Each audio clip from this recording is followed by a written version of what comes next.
Buenas tardes, mucho gusto, me presento. Mi nombre es Juan Diego Torres Torres. A continuación voy a hablar sobre los distintos diseños de investigación cualitativa que existen. Los dos primeros son la etnografía y la etnografía virtual. La etnografía básica, ese concepto surge en 1770, según Álvarez 2008, con August Schlatzer, al catalogarla como una ciencia que describe a los pueblos. Esta misma definición pues también la rescata Vermeulen y Roldán, que son los que definen las fases de este tipo de investigación. Se parte por una pregunta problema relacionada al fenómeno, se determinan cuáles son los principales participantes del mismo, se formulan preguntas teóricas, se formulan hipótesis etnográficas que obviamente van a cambiar desde una fase macro a una fase micro etnográfica. También pues está el estudio de campo para captar la información y recolectar datos, que puede ser mediante la observación, mediante encuestas, focus group, y a partir de toda esta información que se arroja se puede hacer una triangulación en la cual el investigador interpreta la información que se obtenga, ¿sí? Y se analiza ese impacto, o sea, el impacto que genera en la etnografía. Finalmente, se hace el análisis de todos estos datos como tal y se realiza la presentación de resultados donde se pueden formular preguntas adicionales y más observaciones que puedan ser retomadas a futuro por otros investigadores. Digamos que ya en cuanto a los análisis de datos existe gran diversidad de enfoques, como lo es la etnografía de la comunicación, la etnografía holística, que esta es la más común de todas, que describe, digamos que a nivel cultural, un fenómeno que se da también a nivel macro y cómo se refleja en un aspecto individual. Sí, prácticamente eso es lo que hace la etnografía holística. Existe la antropología cognitiva, que analiza e interpreta las categorías culturales y su relación con el modo de vida de cada ser humano, el interaccionismo simbólico, entre otros, pero estos son los que más se destacan. Aquí, en el caso de la etnografía virtual, se rescata prácticamente las mismas fases anteriores, pero la diferencia es que Sherry Turkle, que es su creador en 1997, él dice que la etnografía virtual es una ciencia que como tal se enfoca en comprender el fenómeno que existe de un ser humano al estar sumergido o inmerso en un mundo virtual o digital y su vida cotidiana, es decir, que asume una identidad y unas posturas o patrones de comportamientos totalmente diferentes cuando está en el mundo virtual que, o sea, digamos comparándolo, que con la vida cotidiana que este mismo lleva. Las fases son las mismas, acá se comprende una etapa que es la planeación estratégica, que debe comprender el por qué, o sea, acá la planeación estratégica debe responder el por qué y el para qué se hace esa investigación. Y también otra característica importante de la etnografía virtual es que se hace uso del ARS, que es el análisis de redes sociales, ¿sí? Entonces acá esto sirve para recoger información de forma gráfica, comprendiendo las interacciones y patrones de comportamiento que sean dentro de un medio digital. A modo de análisis de datos, puede tener los mismos enfoques anteriormente vistos, como estos de acá. Sí es importante mencionar que la presentación de los resultados debe incluir un resumen, una introducción, una revisión teórica, revisión metodológica, análisis de conclusiones y bibliografía. Pero dentro de todo esto tiene que estar evidenciado a modo de anexo las notas tomadas, los diagramas realizados e incluso los datos de las entrevistas. Todo eso tiene que quedar ahí evidenciado.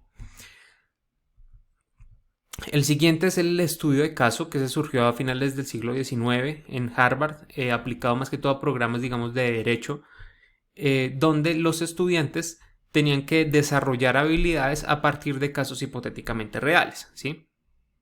Entonces, lo que hacían era fortalecer, digamos, su desempeño como tal profesional desde la academia, pero obviamente haciendo uso de otras herramientas como lo es la experimentación, que esta es típica del estudio de caso, realizar la experimentación o experimentos de laboratorio. También se podían hacer los focus group, las entrevistas, las encuestas o incluso se podía acudir a documentos gubernamentales con el fin de recolectar información y esta misma triangularla con otras fuentes de datos, otros investigadores u otras metodologías como ocurre con el Alpha Cronbach. Es importante mencionar que esto del estudio de caso tuvo una metamorfosis. Empezó, digamos, en Harvard, se extendió por todo Estados Unidos, pero cuando llegó a Canadá y cuando llegó a México, abarcó otras áreas como la bioética, la medicina, la sociología, la psicología y la contaduría. Aquí prácticamente esto que estamos viendo acá en pantalla es la estructura básica de cómo se debe realizar un caso de estudio. Ahora bien, en el diseño no, sino en el análisis, qué pena, en el análisis, el estudio de caso pues es una excelente técnica investigativa para responder a los interrogantes el cómo y el por qué, pero siempre y cuando sea para situaciones esporádicas sobre las cuales el investigador tenga poco control. Esto lo define mejor Jean con su publicación en 1994, donde traza los condicionamientos para cada estrategia según el enfoque deseado, es decir, qué preguntas se busca resolver, explica el cómo se pueden resolver según las metodologías, ¿sí? Entonces él lo explica perfectamente con esos condicionamientos. Está también la fenomenología, que esta ya surge como tal, este diseño surge, según Martínez, gracias a Hegel, que fue uno de los pioneros que buscaba explicar la naturaleza y la verdad de las cosas desde el campo filosófico aplicado al campo científico, ¿sí? Entonces, prácticamente es trasladar la ontología que tiene un filósofo, ¿sí? O la filosofía en general, trasladarla al campo de las teorías científicas, ¿sí? Aterrizarlo en las teorías científicas. Entonces, allí Husserl y Heidegger, que fueron otros filósofos, hallan en la fenomenología una ciencia que estudia las experiencias tal como acontecen y su impacto en la vida de las personas, ¿sí?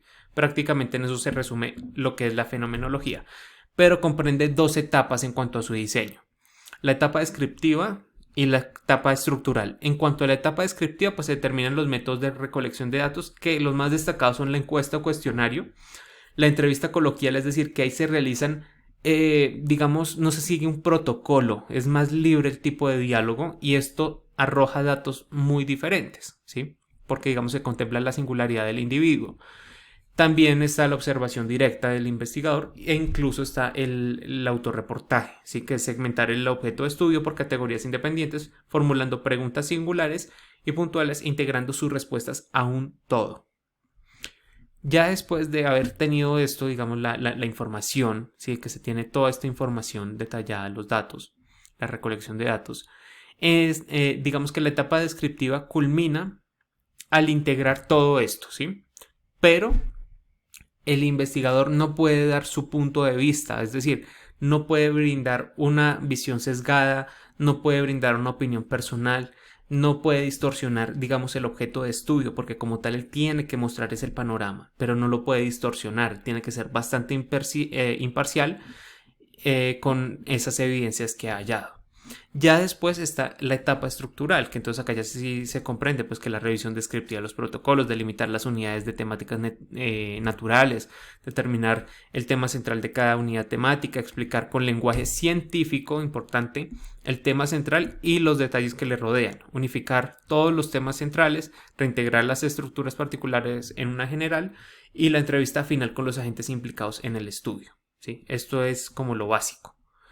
Entonces, pues Martínez 2012, él explica que o propone a la fenomenología como un método investigativo filosófico ligado a diversos soportes científicos, cuyo fin es el de alcanzar la verdad de un caso. Entonces aquí pues es importante también mencionar que se busca enriquecer el cuerpo de conocimientos con la mayoría de similitudes y diferencias para contraponerlas y complementarlas y asimismo pues solidificar ese ambiente investigativo. El siguiente diseño es la teoría fundamentada. La teoría fundamentada pues es un método investigativo de carácter inductivo, es decir, que se ve algo micro, algo macro, es todo lo opuesto a la holística como lo vimos en la etnografía. Aquí este diseño fue creado por Barney Glaser y Asen Strauss en el año 1967. Entonces estos autores sostienen que existen dos tendencias. La primera habla de un conocimiento empírico particular sobre una comunidad, mientras que la otra habla del conocimiento social abstracto, al cual se le denomina conocimiento teórico general. Entonces, prácticamente las herramientas que se usan son la observación, la unidad hermenéutica, las entrevistas y grabaciones audiovisuales. Suelen ser los medios más convencionales pues, para recolectar la información, ¿sí? Aquí algo importante de esto de la teoría fundamentada es que como tal siempre se va a partir, así como con la etnografía, Ojo, solamente las partes iniciales, que es el problema a investigar, ¿sí? O sea, como tal, definir un problema a investigar. Se sigue por la fijación de objetivos, el alcance investigativo. Y acá en la parte del desarrollo se triangulan los actores sociales mediante la confrontación de hallazgos obtenidos de diferentes investigadores, diferentes métodos de recolección de datos y diferentes actores sociales. Entonces, todos estos resultados de la triangulación se empiezan como tal a codificar de forma axial, ¿sí? Y esta codificación axial, como tal que son de ideas principales, pueden llegar a crear como tal un mapa categorial, que así es como se le conoce. Entonces todo esto va a generar, digamos que, ¿cómo explicarlo? Como digamos, un nuevo concepto sólido y profundo, ¿sí? A partir de esas codificaciones, de generar mapas categoriales y de crear un nuevo concepto sólido y profundo. Esto se logra únicamente confrontando y confrontando todas las evidencias que se arrojen en estos métodos de recolección de datos, que no puede ser, y esa es una regla principal, no puede ser solamente un método, tiene que ser múltiples métodos porque entre todos se tiene que confrontar. Entonces esto, pues, el análisis de datos, pues se fundamenta en el análisis crítico al comparar los datos obtenidos, donde cada idea central se liga a un código específico. Entonces es importante destacar que la semántica para rescatar la realidad en la que se desarrolla la investigación y sus modismos para expresarse. La conclusión debe exaltar un progreso desde lo particular hasta los aspectos macro. A eso se refiere inductivo. Finalmente, con la investigación-acción. Este método pues, fue creado por Kurt Lewin en 1944 y surge como un conjunto de estrategias y herramientas que pues, a través de distintos procesos se busca que una minoría oprimida haga introspección de su realidad, comprenda qué es lo que está generando, ¿sí? Cuáles son esos factores principales que generan esos problemas y cómo pueden llegar a esa solución. Existen varias modalidades. Está la técnica, la práctica y la emancipadora. Esto depende de qué tanto se involucra el profesorado, como lo define Lewin. Entonces, aquí en la técnica, pues sí es necesaria la participación del profesorado para la elaboración de rutas de acción, ¿sí? Donde se establezca la metodología a seguir y sus propósitos, pero como tal no se involucra del todo, del lleno, ¿sí? Mientras que en la emancipadora, como tal, el investigador ya cambia su neutralidad, no es una persona neutral que simplemente narra lo que está viendo. Aquí se involucra, es crítico, reflexivo e incluso hace propuestas para un cambio, es decir, se involucra con ese cambio. Recordemos que Kurt Lewin describe que este es el único método por el cual se puede lograr la transformación política y social, ¿sí? Según este método, la investigación-acción. De hecho, según Lewin, en 1946, el factor común entre todos estos modelos de investigación-acción se da a través de ciclos reflexivos comprendiendo las siguientes etapas: establecer la idea general de investigación, diseño del plan de acción, matriz de impedimentos y posibilidades, desarrollo de la primera acción de cambio, se evalúa cómo fue esa primera acción de cambio y se decide si se da continuidad al plan de acción o se redireccionan el plan de acción. Se puede hacer uso como, digamos, herramientas, técnicas o herramientas para la recolección de datos, entrevistas cerradas, semifocalizado libre, depende de las preguntas, abierta o cerrada, diario de campo, full groups, debate estructurado, guía de observación, ¿sí? Entonces aquí los análisis de datos de la investigación-acción son evaluados según la cantidad de contrapartes que surjan por parte de las comunidades y dependiendo de, pues obviamente, las modalidades que se brinden. Personalmente, bueno, una parte de la pregunta de la actividad era que para mí cuál era el mejor método de todos. La pregunta pues se responde para qué, o sea, con qué fin se busca un diseño, ¿no? En el caso de la teoría sí, la teoría del turismo como tal, pienso que se puede estudiar mejor en un estudio de caso, valga la redundancia, en el estudio de caso, porque es, digamos que un diseño que a mí me permite como tal llegar a hacer la experimentación. Y en la experimentación yo puedo incluir cosas mixtas, es decir, tanto lo cualitativo como la parte cuantitativa. Esto lo puedo abarcar en temas como, por ejemplo, administración de alimentos y bebidas. Ver si yo reduzco, por ejemplo, la cantidad de mermas, el desperdicio útil y lo aprovecho cualitativamente, qué significa, y a nivel numérico, qué significa también. Entonces, esa es mi propuesta. Muchas gracias.